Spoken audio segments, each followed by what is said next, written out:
Arbitration and mediation are two common methods of resolving disputes outside of court, but they work in different ways. Both are part of alternative dispute resolution, ADR, which helps individuals and businesses settle disagreements without the time and expense of a lawsuit. Arbitration is more formal and involves a neutral third party making a binding decision, while mediation is a more flexible process where a neutral third party helps both sides reach a mutual agreement. Let's break down the key differences with simple explanations and examples. Mediation is a voluntary process where a neutral third party, called a mediator, helps both sides communicate and negotiate a settlement. The mediator does not decide the case but instead guides discussions, suggests compromises, and helps both parties find common ground. Mediation is used in family disputes, business conflicts, and even workplace disagreements because it encourages cooperation. For example, imagine two business partners disagree on how to divide company profits. Instead of going to court, they hire a mediator to facilitate discussions. The mediator listens to both sides, identifies key issues, and helps them negotiate a fair solution.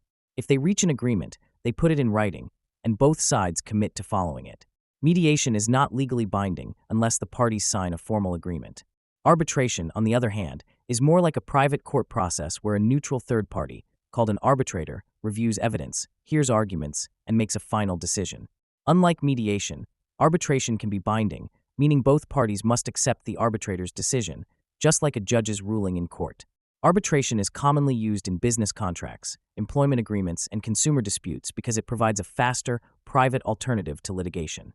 For example, if a customer sues a phone company over hidden fees, the contract may require arbitration instead of a lawsuit. An arbitrator hears both sides, examines evidence, and then issues a decision that both parties must follow. Some arbitration agreements allow for non-binding arbitration, meaning the parties can reject the decision and still go to court, but most arbitration rulings are final.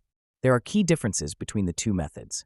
Mediation is informal, collaborative, and focuses on finding a mutual solution, while arbitration is structured, like a trial, where the arbitrator acts as a private judge. Mediation allows for more flexibility, while arbitration follows strict procedures, including presenting evidence and witnesses. Arbitration decisions are typically final and enforceable, while mediation only results in an agreement if both sides voluntarily accept it. Both mediation and arbitration have benefits. Mediation is usually cheaper, faster, and less adversarial, helping preserve relationships between the parties. Arbitration, on the other hand, provides a clear resolution when negotiation fails, avoiding long court battles. However, some critics argue that arbitration can favor companies over individuals, especially when businesses require arbitration clauses in contracts, limiting a consumer's right to sue.